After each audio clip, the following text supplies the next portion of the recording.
आपका मित्र मनमोहन जोशी। आज हम बात करेंगे पीआईएल के बारे में। जी हाँ, पीआईएल जिसका फुल फॉर्म है पब्लिक इंटरेस्ट लिटिगेशन, या जिसे हिंदी में कहा जाता है जनहित याचिका, या शॉर्ट फॉर्म में इसे जहिया कहते हैं। जो जनहित याचिकाएं क्या होती हैं, जनहित याचिकाएं कैसे दायर की जाती हैं, जनहित याचिकाओं से संबंधित कुछ प्रश्नों और उसके उत्तरों को आज हम जानेंगे इस ब्रीफ लेक्चर में। तो जुड़ जाइए हमसे, हेडफोन ऑन कर लीजिए और सुनिए आज के इस लेक्चर को। तो क्या आप अपने आसपास में घटित होने वाले विभिन्न घटनाओं से नाखुश हैं या परेशान हैं? या आपको ऐसा कहीं लगता है कि सरकार की गलत नीतियों तथा फैसलों से कुछ ऐसी परेशानी आ रही है जिससे लोगों को बुनियादी मानव अधिकारों का उल्लंघन हो रहा है या उन्हें उनके बुनियादी मानव अधिकार नहीं मिल रहे हैं, जिससे सामाजिक अन्याय हो रहा है और भ्रष्टाचार को बढ़ावा मिल रहा है? अगर ऐसा आपको लगता है तो जनहित याचिका के बारे में आपको जानना चाहिए।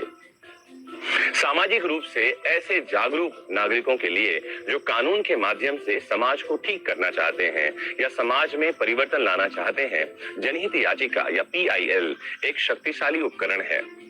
आज के इस ब्रीफ लेक्चर में हम जानेंगे जनहित याचिका दायर करने से संबंधित सभी प्रक्रियाओं के बारे में चरणबद्ध तरीके से।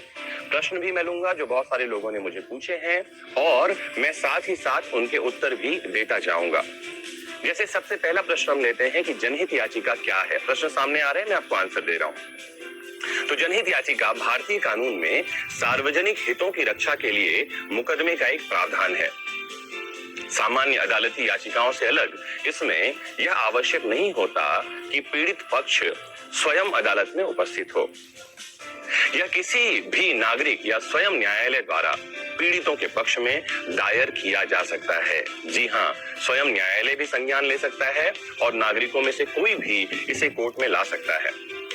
पीआईएल में अब तक के मामलों में बहुत ही व्यापक क्षेत्रों में लोगों को राहत मिली है, जैसे कारागार और बंदी, सशस्त्र सेना, बाल श्रम, बंधुआ मजदूरी, शहरी विकास, पर्यावरण और संसाधन, उपभोक्ता मामले, शिक्षा, राजनीति, चुनाव, लोक नीति, जवाबदेही, मानव अधिकार।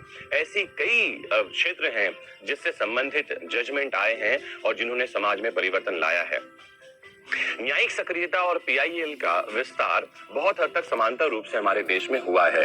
जनहित याचिका का मध्यम वर्ग ने सामान्यतः स्वागत ही किया है और इसका समर्थन भी किया है।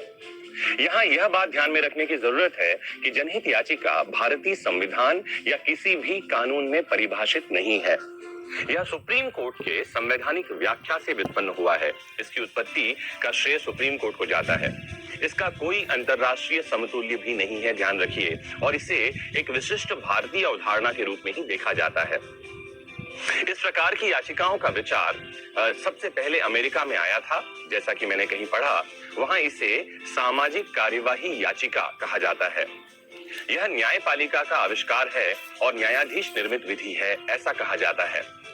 भारत में जनहित याचिका के जनक जस्टिस पीएन भगवती माने जाते हैं। इसे अंडरलाइन कर लें, नोट कर लें। जस्टिस पीएन भगवती जनहित याचिकाओं के जनक माने जाते हैं क्योंकि उन्होंने जनहित याचिकाओं की स्वीकृति हेतु बहुत सारे नियम बनाए थे। उन्होंने कहा था पोस्ट कार्ड लिखकर भेज दीजिए, उसे भी याचिका माना जाएगा। कुछ नियम ऐसे हैं कि पहला, जैसे आप समझें कि लोकहित से प्रेरित कोई भी व्यक्ति या संगठन इन्हें ला सकता है।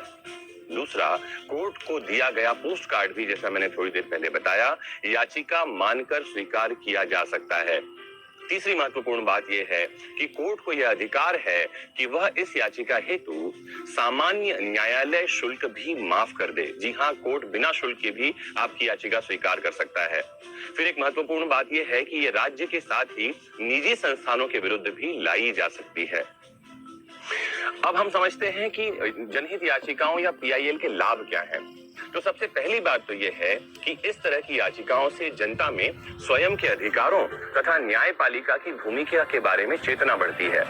यह मौलिक अधिकारों के क्षेत्र को विस्तृत करता है, उनको विस्तारित देता है। इससे व्यक्ति को नए नए अधिकार मिलते हैं, जैसा कि हमने पिछले कुछ वर्षों में देखा है। ऐसी याचिकाएं कार्यपालिका और विधायिका को उनके संवैधानिक कर्तव्य करने के लिए बाधित करती हैं। साथ ही पीआईएल भ्रष्टाचार मुक्त प्रशासन को सुनिश्चित करने की दिशा में एक बड़ा कदम है। तो ये तो हमने समझा पीआईएल के लाभ। अब जैसा कि लोग मुझे प्रश्न पूछते रहते हैं कि सर जनहित याचिका कैसे दायर किया जा सकता है, इसका अधिकार किसे है, तो आप इस बात को समझें कि कोई भी भारतीय नागरिक जनहित याचिका दायर कर सकता है। एक ही शर्त है कि इसे निजी हित के बजाय सार्वजनिक हित में दायर किया जाना चाहिए। मतलब यदि कि कोई मुद्दा अत्यंत सार्वजनिक महत्व का है तो कोई भी न्यायालय ऐसे मामले को स्वतः संज्ञान में ले सकता है या कोई भी व्यक्ति ऐसे मामले को न्यायालय में उठा सकता है।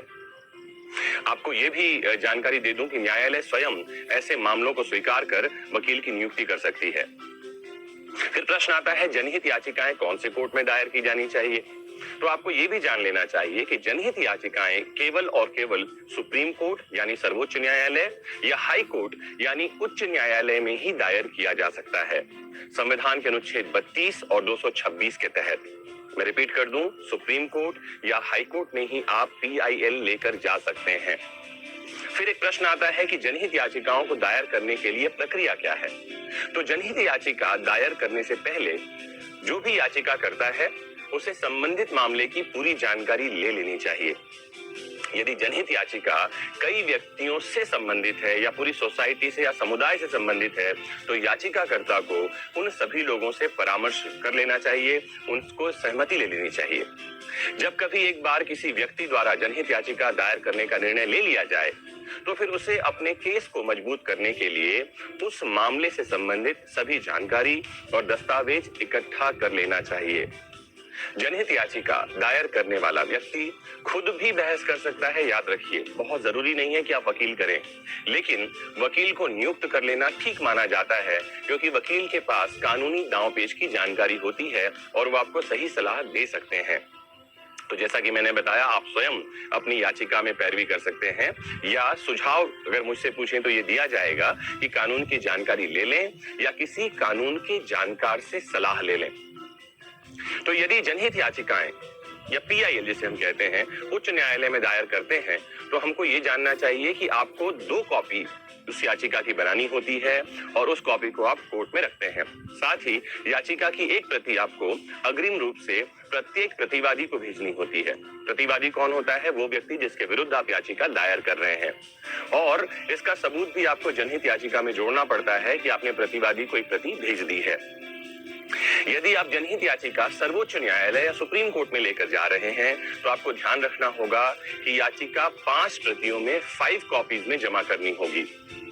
जो भी प्रतिवादी हैं उनको जनहित याचिका की प्रति तभी भेजी जानी चाहिए जब सुप्रीम कोर्ट, जिसे मैं कह रहा हूं अदालत, इसके लिए नोटिस जारी कर दे। लेकिन हाई कोर्ट में कर रहे हैं तो प्रतिवादी को पहले नोटिस भेजना होगा, पहले उसकी कॉपी भेजनी होगी और हाई कोर्ट में जो याचिका आप लगा रहे हैं उसमें इसकी जानकारी देनी होगी। फिर एक प्रश्न आता है कितना शुल्क देना होगा। अगर आप जनहित याचिका लगा रहे हैं तो क्या शुल्क है? तो अन्य अदालतों या कोर्ट में जो हम फीस देते हैं उसके मुकाबले जनहित याचिका में फीस बहुत कम लगता है। जनहित याचिका में जितने प्रतिवादियों का आपने नाम जोड़ा है 50 रुपए का शुल्क प्रतिवादी के लिए आपको प्रत्येक प्रतिवादी के लिए अदा करना पड़ता है। मतलब 5 प्रतिवादी हैं तो 5 लोगों के लिए 50 रुपए प्रति प्रतिवादी आपको शुल्क जमा करना होगा। फिर कितना खर्च आएगा ये डिपेंड करता है कि आपने कैसा वकील किया है, वकील की फीस क्या है और वकील कौन से स्तर का है। अगर आप स्वयं पैरवी कर रहे हैं तो अब बहुत ज्यादा शुल्क नहीं लगेगा, आप स्वयं पैरवी कर सकते हैं। फिर प्रश्न ये पूछा जाता है कि क्या न्यायाधीश या कोर्ट जनहित याचिकाओं को स्वीकार कर ही लेंगे? तो ये डिपेंड करता है कि मुख्य न्यायाधीश क्या सोचते हैं। तो मुख्य न्यायाधीश ही क्योंकि याचिकाओं को स्वीकार कर लेते हैं, इसीलिए यह पूरी तरह इस बात पर निर्भर करता है कि हाई कोर्ट या सुप्रीम कोर्ट के मुख्य न्यायाधीश मामले को किस रूप में देखते हैं। हाई कोर्ट या सुप्रीम कोर्ट द्वारा किसी भी जनहित याचिका को स्वीकार करने की औसत जो दर है फिलहाल 30 से 60% है। मतलब 100 याचिकाएं आती हैं तो लगभग 50 से 60 याचिकाएं स्वीकार की जाती हैं। आमतौर पर उन जनहित याचिकाओं को ही स्वीकार कर लिया जाता है जिसमें वर्णित तथ्यों से न्यायाधीश सहमत होते हैं और उन्हें यह भी लगता है कि यह विषय बहुत महत्व का है और जनता के हित में इसे सुना ही जाना चाहिए या इसके फैसले से जनता को या समाज को प्रभाव पड़ेगा। जनहित याचिका से संबंधित मामलों की सुनवाई में कितना समय लगता है, ये एक प्रश्न लगातार लोग पूछते रहते हैं। तो ये डिपेंड करता है मामले से मामले पर। यदि कोई मामला ऐसा है कि कई व्यक्तियों के जीवन से जुड़ा है, प्राण और देह की स्वतंत्रता से जुड़ा है, मानव अधिकारों से जुड़ा हुआ है या मूल अधिकार के किसी प्रश्न से जुड़ा हुआ है, तो ऐसे मामलों में अदालत बहुत ही कम समय में सुनवाई कर मामले को निपटाते हैं और जल्द से जल्द निर्णय देने का प्रयास करते हैं।